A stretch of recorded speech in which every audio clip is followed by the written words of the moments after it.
नमस्कार, बुलेटिन में आप सभी का स्वागत है और मैं हूं आपके साथ कल्याण झा। हम अगले 20 मिनट में आपको देश दुनिया की 20 ऐसी खबरें बताने वाले हैं जो इस वक्त न केवल सुर्खियों में है बल्कि दिलचस्प और अहम भी है। तो शुरू करते हैं 20 मिनट में 20 खबरों का सिलसिला।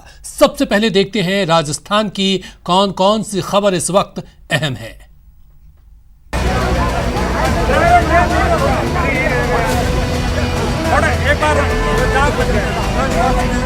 सड़क पर चक्का जाम करने वाले ये लोग बेहद गुस्से में हैं। एक बच्ची की मौत से ये लोग इस कदर आहत हैं कि इस जाम की वजह से लोगों को हो रही परेशानी समझने को तैयार नहीं। हाईवे के पास ही गांव की महिलाएं जार जार हो रही हैं। ये तस्वीरें अलवर जिले के बड़ौदा मेव थाना इलाके के शीतल गांव के पास की है।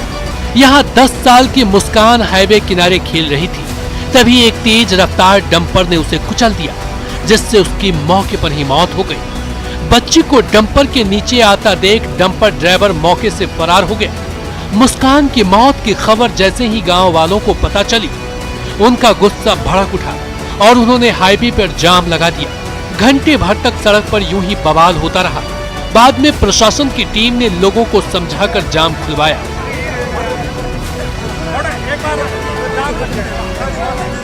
रोड क्रॉस करते हुए साइड में चल रही थी जी। डंपर वाला बहुत स्पीड में आया हुआ, ओवरलोड गाड़ी थी। तो बच्ची थी, एक लड़का था इस साथ में, तो बच्ची तुरंत एक्सपायर हो गई। तो डंपर वाले बहुत तेज गति में डंपर आ रहा था और बच्चा जो दूसरा लड़का था उसकी एक पास टूट चुकी है और उसकी बांडी टूट चुकी है। एकदम से आई थी बाइक, इधर से उधर से आ रहा था। अच्छा, फिर और टक्कर हो गई इससे। फिर क्या हुआ? टक्कर होने पता नहीं क्या हुआ, भागे क्यों? पिटने की वजह से।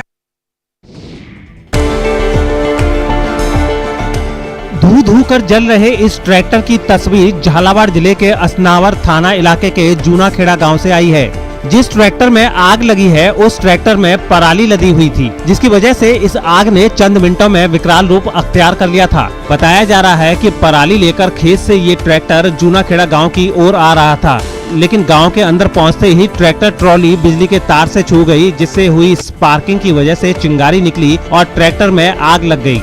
ट्रैक्टर में लगी आग देखकर ड्राइवर ने सूझबूझ दिखाई और वो ट्रैक्टर को गांव से बाहर निकाल ले गया और फिर खुद उससे दूर हट गया।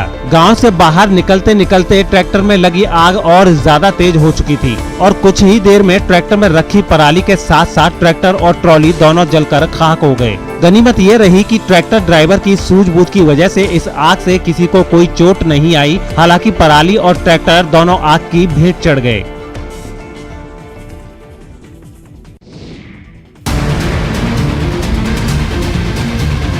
पुलिस गिरफ्त में सफेद कपड़ों से मुंह ढककर बैठे ये 8 लोग अपने जिस काले कारनामे को छुपाने की कोशिश में थे, भीलवाड़ा पुलिस ने उन्हीं काले कारनामों का भंडाफोड़ कर दिया है। ये 8 आरोपी पूरे प्रदेश में घूम घूम कर चोरी और लूट की वारदातों को अंजाम दिया करते थे। कई जिलों की पुलिस इनकी तलाश में थी, लेकिन ये किसी के हाथ नहीं आ रहे थे। लेकिन इस बार अतिरिक्त पुलिस अधीक्षक डॉक्टर राजेश भारद्वाज की टीम ने जाल बिछाकर इन सभी को दबोच लिया।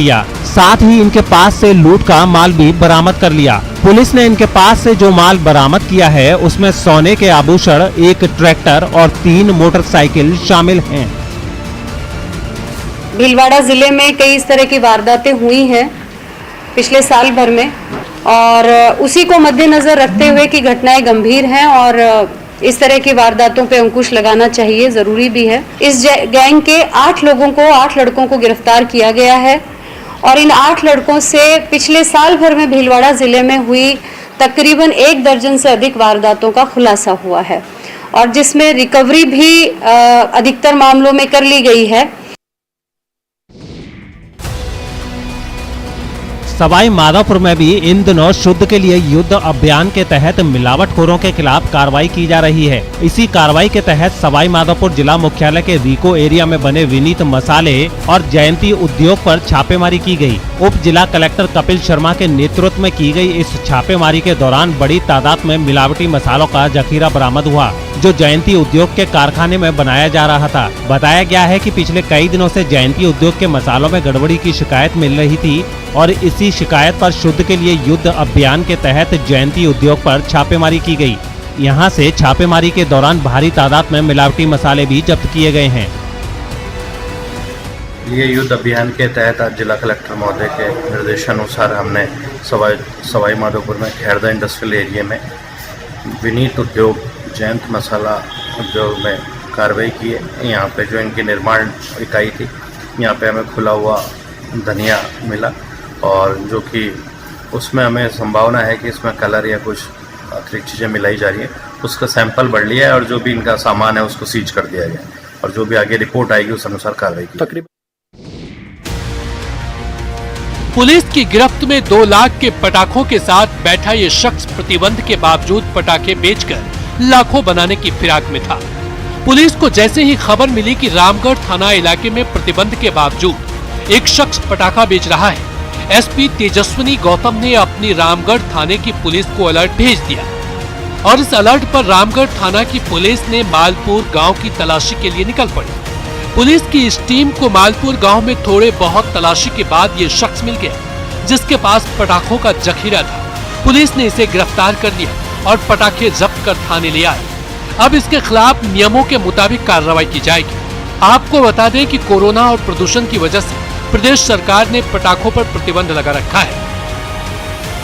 और जिला पुलिस अधीक्षक अलवर महोदय के निर्देशानुसार पटाखों और अवैध आतिशबाजियों के विरुद्ध कार्रवाई करते हुए रामगढ़ थाना क्षेत्र में मालपुर 2 लाख रुपए मूल्य के पटाखों के साथ गिरफ्तार किया गया।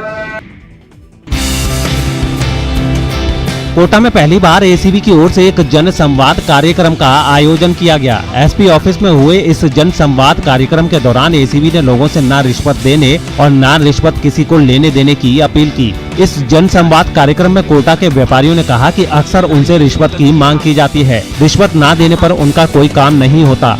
साथ ही उन्होंने ये भी कहा कि व्यापारी को दबाना किसी भी सरकारी महकमे के लिए बेहद आसान होता है, लिहाजा वो खुलकर इस पर बात नहीं कर पाते। व्यापारियों की इस शिकायत पर एसपी अनिल बेनीवाल ने कहा कि डरने की बजाय उनके पास आएं ताकि भ्रष्टाचारियों को डर लगे। भ्रष्टाचारी डरेंगे तभी पूरे समाज में मैसेज जाएगा। एसपी ने ये भी कहा कि हम ये क्यों सोचें कि भगत सिंह पड़ोसी के घर में ही पैदा हों, क्यों ना खुद हम वैसा जज्बा पैदा करें। सरकारी महकमे में ये मैसेज देंगे कि सब हम जागरूक हो गए, अब अधिकारी कर्मचारी कोई भी पैसे मांगने से पहले 10 बार सोचेगा। ये आज हम यहाँ से प्रेरणा लेके जा रहे हैं व्यापार मतलब एंटी करप्शन ब्यूरो की और व्यापार महासंघ की मीटिंग। सरकार की तरफ से ये क्लियर कट निर्देश है कि हर महकमे के लोगों से बात की जाए, हर तबके के लोगों से बात की जाए, व्यापारी संघ से बात की जाए कि उनको करप्शन के इश्यू को लेकर क्या क्या दिक्कतें आती हैं, किस तरीके से वो लोग इस चीज़ से परेशान हैं और आपस में एक संवाद स्थापित करके इस चीज़ का निस्तारण किया जाए। उसी के पहले तो आज ये संवाद यहाँ पे कोटा में किया गया था, जिसमें अलग अलग संगठनों के लोगों से आज हमने बातचीत की है। मुख्यमंत्री अशोक गहलोत ने दौसा और सवाई माधोपुर जिले की महत्वाकांक्षी ईसरदा बांध पेयजल आपूर्ति परियोजना को पूरा करने के लिए इसकी बढ़ी हुई लागत को मंजूरी दे दी है। आपको बता दें कि सीएम गहलोत ने साल 2019-20 के बजट में दौसा और सवाई माधोपुर जिले के 5 कस्बों और 1244 गाँवों को पेयजल आपूर्ति के लिए 3159 करोड़ रुपए की परियोजना घोषित की थी।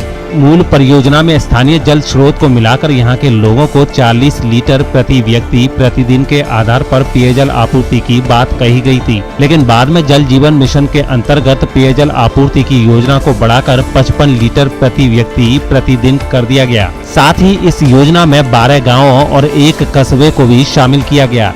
ऐसा करने से ईसरदा बांध पेयजल आपूर्ति परियोजना की मूल लागत में 899.12 करोड़ रुपए की बढ़ोतरी हो गई। सीएम गहलोत ने इस बढ़ी हुई लागत को वित्तीय मंजूरी दे दी है ताकि ये महत्वपूर्ण प्रोजेक्ट जल्द पूरा हो सके। प्रदेश में निकायों की ओर से आवाप्त जमीनों के मामले में सरकार ने विकसित भूमि के आवंटन में रियायत देने का फैसला किया है। इसके लिए जो प्रावधान जोड़े गए हैं उससे अब निकायों की ओर से आवाप्त की गई जमीनों के बदले भू मालिकों को 15% विकसित भूमि की जगह 15% मिश्रित भूमि या 20% आवासीय और 5% कॉमर्शियल जमीन मिल सकेगी। इस मामले में यूडीएच ने सभी नगरीय निकायों के लिए बुधवार को ही आदेश जारी कर दिए हैं। आपको बता दें कि नगरीय निकाय के आवेदन पर राज्य सरकार की अनुमति से 15% आवासीय विकसित भूमि की जगह पर 15% मिश्रित उपयोग की भूमि अथवा 20% आवासीय और 5% कॉमर्शियल उपयोग की जमीन आवंटित की जा सकेगी।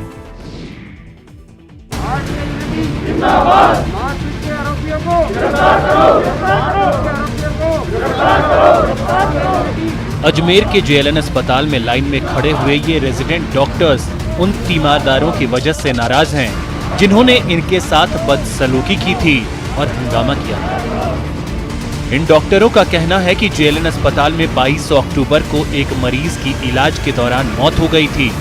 उस मरीज की मौत के बाद उसके परिजनों ने अस्पताल में भारी हंगामा किया था और उस दौरान कई जूनियर डॉक्टरों के साथ बदसलूकी भी की थी। तीमारदारों की इस करतूत के खिलाफ जूनियर डॉक्टरों ने प्रशासन से कार्रवाई की मांग की थी, लेकिन 10 दिन बीत जाने के बाद भी एक भी आरोपी की गिरफ्तारी नहीं हुई। उसी वजह से इन डॉक्टरों ने 2 घंटे का कार्य बहिष्कार किया और एक बार फिर आरोपियों की गिरफ्तारी की मांग दोहराई।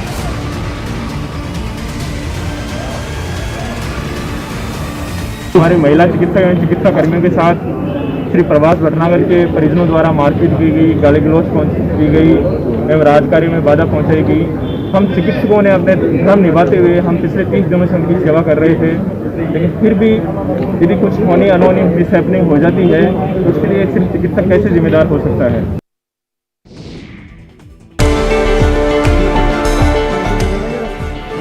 हाथों में आवेदन लिए ये लोग टोंक के अलग अलग हिस्सों के पार्षद हैं। इस आवेदन के जरिए ये लोग कलेक्टर से चिकित्सा विभाग की शिकायत करने आए हैं। चिकित्सा विभाग की शिकायत करने आए इन पार्षदों का आरोप है कि चिकित्सा विभाग की लापरवाही से टोंक में मलेरिया और डेंगू पैर पसारता जा रहा है। इसके साथ ही इन लोगों का आरोप है कि डेंगू और मलेरिया का इलाज कराने के लिए जो पेशेंट टोंक के सादत अस्पताल आते हैं उन्हें इलाज के बदले रेफर लेटर पकड़ाकर जयपुर भेज दिया जाता है। इन पार्षदों की मांग है कि सादत अस्पताल में भी डेंगू और मलेरिया के इलाज की व्यवस्था की जाए। आपको बता दें कि पिछले कुछ दिनों में टोंक में डेंगू से 8 लोगों की मौत हो चुकी है। हम जो डेंगू का प्रकोप भी टोंक में बढ़ता जा रहा है और खासा तौर पे पुरानी टोंक क्षेत्र के अंदर बहुत ज्यादा इसका प्रकोप बढ़ चुका है और अभी हाल ही के अंदर 7-8 से लेकर 10 तक मौतें हो चुकी हैं। और जो चिकित्सा प्रशासन का और जिला प्रशासन का जो रवैया है वो बिल्कुल नाकाबिले बर्दाश्त है। छोटी छोटी चीज़ों के लिए जयपुर रेफर कर देते हैं, तो ये कौन सा तरीका है? इसलिए उनका अंकुश होना चाहिए और जो डेंगू से पीड़ित लोग हैं वो परेशान हैं तो उनका थोड़ा सा समाधान करें, उनको थोड़ा सा रिलीफ पहुँचाए, हमारी यही मांग है। चलिए अब 20 मिनट 20 खबर में बात करते हैं दूसरे प्रदेश की खबरों की। अहमदाबाद में एक कपड़े के गोदाम में रखे बॉयलर में धमाके के बाद आग लग गई, जिसमें 11 लोगों की मौत हो गई जबकि कई लोग घायल हो गए। जिस वक्त यह हादसा हुआ उस वक्त गोदाम में 35 से ज्यादा लोग काम कर रहे थे, जिसका एक वीडियो भी सामने आया जिसमें दिखा कि गोदाम के अंदर जोरदार धमाका हुआ और उसके बाद वहां चारों तरफ धुआं छा गया। धमाके की आवाज सुनकर गोदाम के बाहर खड़े लोग इधर उधर भागते दिखे। हादसे की एक और तस्वीर सामने आई जिसमें धमाके से पहले कई लोग गोदाम के अंदर काम करते हुए दिखाई दिए। उसके चंद सेकंड बाद ही वो सभी लोग इसकी चपेट में आ गए। धमाका इतना जोरदार था कि गोदाम की छत ढह गई, जिसमें कई लोग दब गए। दमकल विभाग के कुछ लोग एक घायल आदमी को गोदाम से निकालकर अस्पताल पहुंचाते दिखे, जबकि वहां मौजूद कुछ महिलाएं जोर जोर से रोती हुई दिखाई दी। हालांकि थोड़ी ही देर बाद आग को तो बुझा लिया गया, लेकिन हादसे में गिरी छत और कपड़ों के नीचे दबे लोगों को निकालना बचाव दल के लिए चुनौती बना रहा। काम कर रहे थे लोग, फंसे, कुछ जले भी है। हादसे के बाद चलाए जा रहे बचाव के काम में कई लोगों को सुरक्षित बाहर निकाल लिया गया, जबकि घंटों तक बाकी बचे लोगों की तलाश जारी रही, क्योंकि हादसे के वक्त गोदाम में काम कर रहे कई लोगों को घंटों बाद भी उनका पता नहीं चल पाया। प्रधानमंत्री ने भी अहमदाबाद में हुए इस हादसे पर दुख जताया और ट्वीट कर हादसे में मारे गए लोगों के परिवार वालों का ढांढस बंधाया। पीएम के ट्वीट के तुरंत बाद राज्य सरकार ने भी इस घटना की जांच बड़े अधिकारियों से कराने के आदेश दिए। साथ ही मारे गए लोगों के परिवार वालों को 4-4 लाख रुपए मुआवजा देने का भी ऐलान किया गया। इतना ही नहीं, हादसे में घायल हुए लोगों को देखने के लिए कई अधिकारी अस्पताल भी पहुंच गए। दार्जिलिंग में अलग गोरखालैंड की मांग करने वाले गोरखा जनमुक्ति मोर्चा के बिमल गुरुंग के टीएमसी को समर्थन देने के ऐलान पर घमासान छिड़ गया। इस मामले में टीएमसी की मुश्किल विरोधियों ने नहीं बल्कि उसके सहयोगियों ने ही बढ़ाई है, क्योंकि बिमल गुरुंग का विरोध करने वाला गोरखा जनमुक्ति मोर्चा का विनय तमांग गुट इस बात से नाराज है।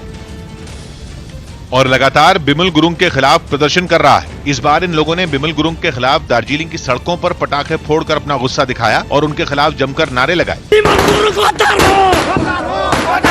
करीब 3 साल तक छुपकर रहने वाले बिमल गुरुंग ने जैसे ही टीएमसी का साथ देने का ऐलान किया, विनय तमांग गुट के लोग भड़क गए। वो बड़ी तादाद में सड़कों पर उतरे और रैली निकाली।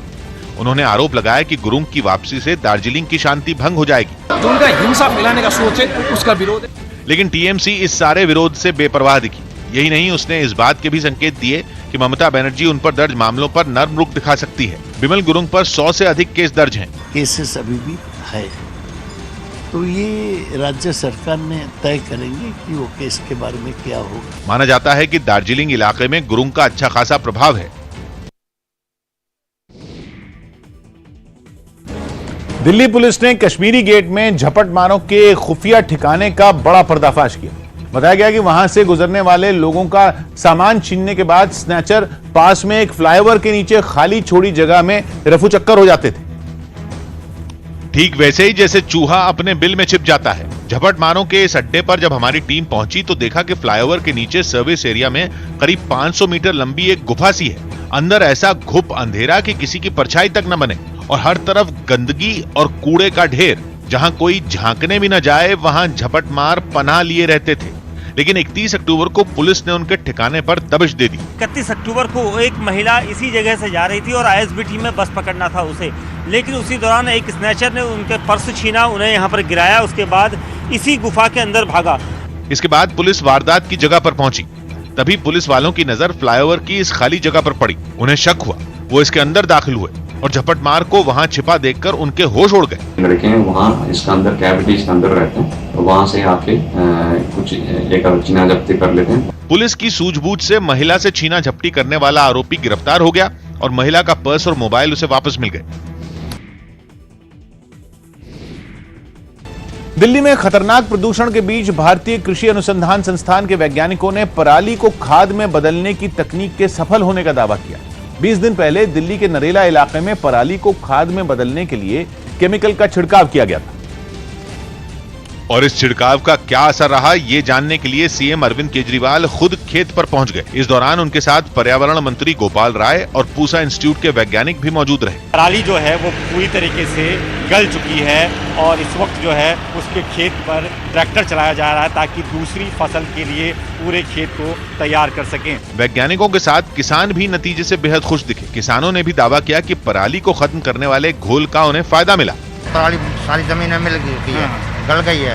अगली फसल में इसका बेनिफिट मिलेगा, इससे खाद कम डालना पड़ेगा। केजरीवाल ने दूसरे राज्यों से भी इस तकनीक को अपनाने की अपील की। तो अब समाधान है, कोई सरकार ये बहाना नहीं बना सकती कि हमारे पास समाधान नहीं है। पराली को खाद में बदलने के लिए जिस घोल का छिड़काव किया गया था उसे एक कैप्सूल से तैयार किया गया। दावा है कि एक कैप्सूल बनाने में महज 5 रुपए की लागत आई। हर साल पराली जलाने की वजह से काफी प्रदूषण होता है, जिसकी मार दिल्ली को भी झेलनी पड़ती है।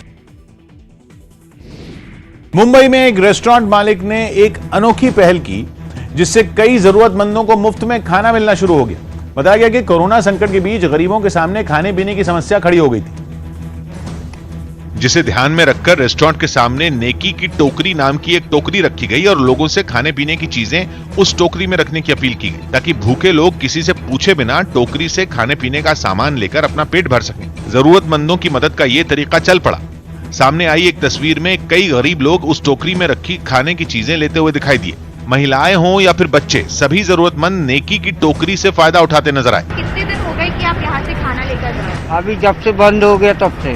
इस काम को शुरू करने वाले मोहम्मद जमील कुरैशी ने लोगों की जरूरत को देखते हुए दूसरे इलाकों में भी ऐसी ही नेकी की टोकरी को रखने का फैसला किया। ये नेकी की टोकरी हम यहाँ से और भी जगहों पे रखने वाले हैं। बताया गया कि पिछले कुछ दिनों से रेस्टोरेंट मालिक और आसपास के लोगों की मदद से चल रही इस नेकी की टोकरी से सैकड़ों भूखों को खाना मिल चुका है। कश्मीर के हुनर को बढ़ावा देने के लिए भारतीय सेना ने बारामूला में एक टैलेंट हंट शो का आयोजन किया। इस टैलेंट हंट में कश्मीर के नौजवानों ने बढ़ चढ़कर हिस्सा लिया। जहां कोई जबरदस्त डांस करता दिखा तो किसी ने अपनी सुरीली आवाज में गाना गाकर सबको मदहोश कर दिया।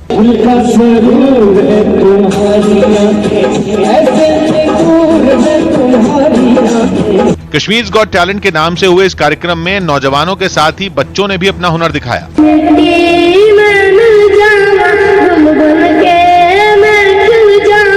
सेना की इस पहल के लिए नौजवानों ने उनका शुक्रिया अदा किया और इस तरह के कार्यक्रमों को कश्मीर के नौजवानों के लिए जरूरी बताया। सीरियसली इनसे थैंकफुल हूं कि इनने बच्चों को एक मौका दिया यहाँ पे अपना टैलेंट शो करने का। इस कार्यक्रम में अधिकारियों और जवानों के परिवारों के साथ बड़ी संख्या में स्थानीय लोग भी पहुंचे, जो तालियां बजाकर प्रतिभागियों का हौसला बढ़ाते दिखे।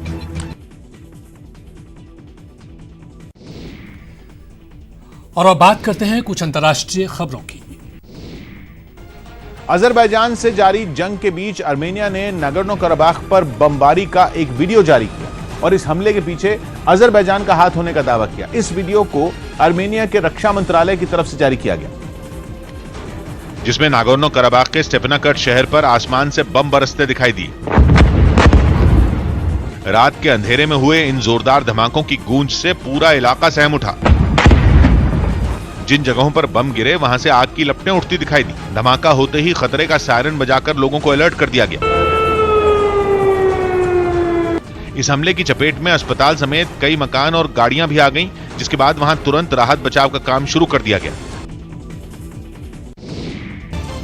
मध्य अमेरिकी देश निकारागुआ ने एटा तूफान में वहां पर एटा तूफान ने भारी तबाही मचा दी। इस तूफान का असर निकारागुआ के कई इलाकों में पिछले 3 दिन से देखने को मिल रहा है, लेकिन अब इसका रौद्र रूप देखने को मिला। सब कुछ बर्बाद करने पर आमादा इस तूफान ने समंदर किनारे के इलाकों में भारी तबाही मचाई। निकारागुआ के एक शहर पुएर्तो काबेसास में इतनी तेज हवाएं चली कि कई मकानों की छतें उखड़ गईं। सैकड़ों पेड़ भी तूफान से खुद को संभाल नहीं सके। तेज हवाओं के साथ भारी बारिश से हालात और भी ज्यादा बिगड़ गए।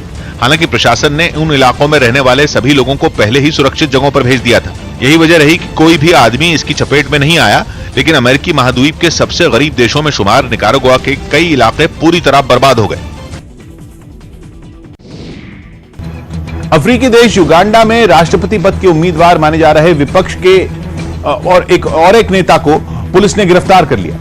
नामांकन दाखिल कराकर लौट रहे नेता पर पुलिस ने आरोप लगाया कि वो बिना मंजूरी के राजधानी कंपाला में एक रैली करने जा रहे थे और इसलिए उन्हें गिरफ्तार किया गया। इस घटना का एक वीडियो भी सामने आया, जिसमें साफ दिखा कि राजधानी कंपाला में नामांकन कराकर लौट रहे विपक्ष के नेता बॉबी वाइन के काफिले को पहले पुलिस ने रोका और जब उन्होंने इसका विरोध किया तो पुलिस उन्हें उनकी गाड़ी से खींचकर बाहर निकालने लगी। इस दौरान उनके समर्थकों और पुलिस वालों के बीच जमकर भिड़ंत भी हुई। सामने आई एक तस्वीर में तो पुलिस वाले उन्हें और उनके समर्थकों को घसीटते हुए भी नजर आए। If you're taking orders from somebody, let them explain. You are continuing to expose yourself. इससे पहले भी पुलिस ने युगांडा के राजनीतिक दल forum for democratic change party के उम्मीदवार माने जा रहे एक नेता को इसी तरह गिरफ्तार किया था। श्रीलंका के कालुतरा में एक बचाव अभियान के बाद 100 से ज्यादा व्हेल की जान बचा ली गई। व्हेल का यह झुंड तैरते हुए किनारे की तरफ आ गया, लेकिन पानी कम गहरा होने की वजह से ये व्हेल रेत में ही फंस गईं। कालुतरा से सामने आए वीडियो में कई व्हेल समंदर तट पर फंसी दिखाई दी। रेत में फंसी कई व्हेल तो बुरी तरह छटपटाती नजर आई। हालांकि जानकारी मिलते ही बचाव दल के लोग वहां पहुंचे और इन व्हेल को दोबारा गहरे समंदर में भेजने की कोशिश शुरू की।